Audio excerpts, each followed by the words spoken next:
எதிர்வரும் 5 மாநில சட்டமன்ற தேர்தலை முன்னிட்டு அனைத்து வாக்குச்சாவடிகளிலும் தரமான அடிப்படை வசதிகளை உறுதி செய்ய வேண்டும்.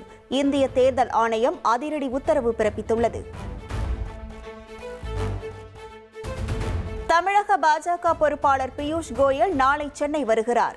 சென்னையில் நாளை என்டிஏ தொகுதி பங்கீடு பேச்சுவார்த்தை நடைபெறவுள்ளதாக தமிழக பாஜக தலைவர் நயினார் நாகேந்திரன் கூறியுள்ளார். சட்டமன்ற தேர்தலில் போட்டியிடும் திமுக வேட்பாளர்களை தேர்வு செய்ய 5வது நாளாக முதல்வர் ஸ்டாலின் நேர்காணலில் ஈடுபட்டுள்ளார். MRK பன்னீர்செல்வம், செஞ்சி மஸ்தான் உள்ளிட்டோர் நேர்காணலில் பங்கேற்றனர். தவிக தலைவர் விஜய் வடசென்னையில் இருந்து பிரச்சாரத்தை தொடங்க திட்டமிட்டிருப்பதாக தகவல் வெளியாகியுள்ளது.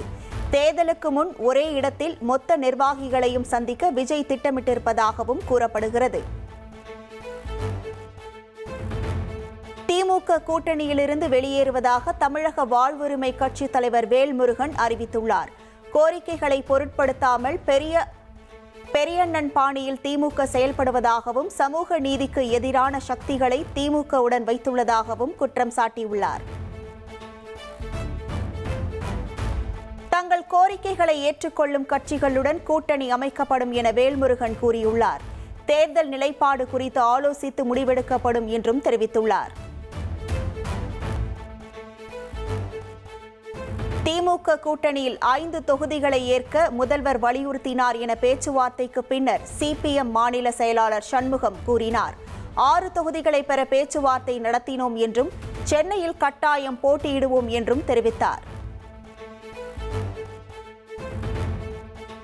சென்னையில் நாளை VCK தலைவர் திருமாவளவன் தலைமையில் உயர்நிலைக்குழு கூட்டம் நடைபெறவுள்ளது.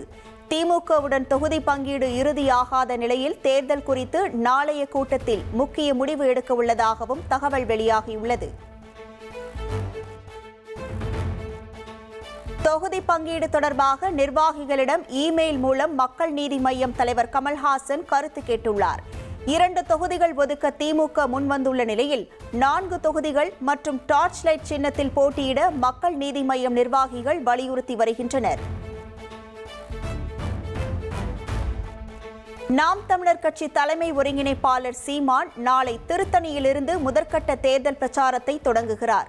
சோளிங்கர், ராணிப்பேட்டையிலும் நாளை சீமான் பரப்புரை மேற்கொள்ள உள்ளதாக அறிவிக்கப்பட்டுள்ளது. புதுச்சேரியில் வேட்புமனு தாக்கல் நாளையுடன் நிறைவடைகிறது. அதிக அளவு வேட்பாளர்கள் இறுதி நாளில் வேட்புமனு தாக்கல் செய்வார்கள் என எதிர்பார்க்கப்படுகிறது. புதுச்சேரியில் திமுக காங்கிரஸ் இடையே தொகுதி உடன்பாடு இதுவரை எட்டப்படாத நிலையில் திமுக தலைவரும் முதலமைச்சருமான ஸ்டாலின் முக்கிய ஆலோசனை நடத்தினார். காங்கிரஸ் மூத்த தலைவர் ப. சிதம்பரம், புதுச்சேரி திமுக தேர்தல் பொறுப்பாளர் ஜெகத் ரட்சகன் உள்ளிட்டோர் மு.க. ஸ்டாலினை சந்தித்து பேசினர். சர்ச்சை பேச்சு காரணமாக அமைச்சர் பதவியிலிருந்து நீக்கப்பட்ட முன்னாள் அமைச்சர் பொன்முடி தேர்தலில் போட்டியிடவில்லை என தகவல் வெளியாகியுள்ளது. பொன்முடி வென்ற திருக்கோவிலூர் தொகுதியில் அவரது மகன் கௌதம் சிகாமணி போட்டியிட விருப்ப மனு அளித்துள்ளார். சசிகலா கட்சியில் விருப்ப மனு விநியோகம் இன்றுடன் நிறைவு பெறுகிறது. 3000க்கும் மேற்பட்ட விருப்ப மனு விநியோகிக்கப்பட்டு இருப்பதாக தகவல் வெளியாகியுள்ளது. பாஜகவில் உரிய பொறுப்பு வழங்கவில்லை என சரத்குமார் பரபரப்பு குற்றச்சாட்டை முன்வைத்துள்ளார். தானும் தனது மனைவியும் தேர்தலில் போட்டியிட மாட்டோம் என்றும் தெரிவித்துள்ளார். சிவகங்கை மாவட்டம் திருப்பத்தூர் அருகே உரிய ஆவணங்கள் இல்லாமல் கொண்டு செல்லப்பட்ட 3.5 கிலோ தங்க நகைகளை தேர்தல் கண்காணிப்பு குழுவினர் பறிமுதல் செய்தனர். 4.5 கோடி மதிப்பிலான நகைகளை கருவூலத்தில் அதிகாரிகள் ஒப்படைத்தனர். இந்தியாவின் மிக நீண்ட காலம் பதவி வகித்த அரசு தலைவர் என்ற பெருமையை பிரதமர் மோடி பெற்றுள்ளார். முதல்வர், பிரதமர் என மொத்தம் 8931 நாட்கள் பதவி வகித்து சிக்கிம் முன்னாள் முதல்வர் சாம் லிங்கின் சாதனையை முறியடித்துள்ளார்.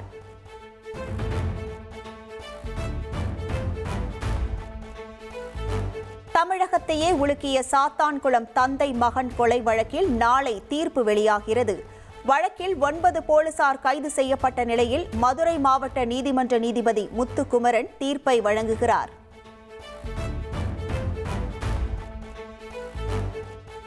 ஆம்ஸ்ட்ராங் கொலை வழக்கில் தேடப்பட்டு வரும் ரவுடி சம்போ செந்திலுடன் நெருங்கிய தொடர்பில் இருந்த ரவுடி சம்போ தினேஷ் கைது. கைது செய்யப்பட்ட நபர் மூலம் சம்போ செந்தில் குறித்த தகவல்கள் கிடைக்கும் என எதிர்பார்க்கப்படுகிறது. கிருஷ்ணகிரி மாவட்டம் போச்சம்பள்ளி அருகே 8ஆம் வகுப்பு மாணவி கிணற்றில் சடலமாக மீட்கப்பட்டுள்ளார். கொலையா, தவறி விழுந்து உயிரிழந்தாரா என்ற கோணத்தில் போலீசார் விசாரணை நடத்தி வருகின்றனர். கன்னியாகுமரி மாவட்டத்தில் பிரசித்தி பெற்ற கொல்லங்கோடு பத்ரகாளி அம்மன் கோவிலில் தூக்க நேர்ச்சை திருவிழா விமர்சையாக நடைபெற்றது. தூக்கக்காரர்கள் பச்சிளம் குழந்தைகளுடன் அந்தரத்தில் தொங்க தேரை பக்தி பரவசத்துடன் பக்தர்கள் இழுத்து வந்தனர். இஸ்ரேலின் தெற்கு பகுதியில் உள்ள டிமோனா நகரில் ஈரான் நடத்திய ஏவுகணை தாக்குதலில் 100க்கும் மேற்பட்டோர் பலத்த காயமடைந்துள்ளனர்.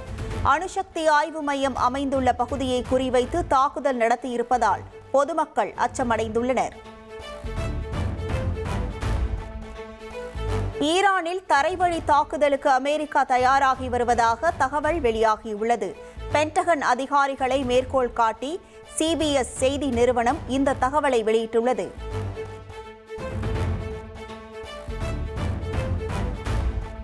ஈரானிய தூதரக அதிகாரிகள் தங்கள் நாட்டிலிருந்து 24 மணி நேரத்திற்குள் வெளியேற சவுதி அரேபியா உத்தரவிட்டுள்ளது. மத்திய கிழக்கு போரில் வளைகுடா நாடுகள் மீது ஈரான் தாக்குதல் நடத்தி வருவதால் நடவடிக்கை எடுக்கப்பட்டுள்ளது. இனி செல்லும் இடமெல்லாம் செய்தி. தந்தி டிவியின் வாட்ஸ்அப் சேனலை ஃபாலோ பண்ணினா செல்லருக்கும் இடமெல்லாம் செய்தி. இதோ QR கோட், இப்பவே ஸ்கேன் பண்ணுங்க, ஃபாலோ பண்ணுங்க.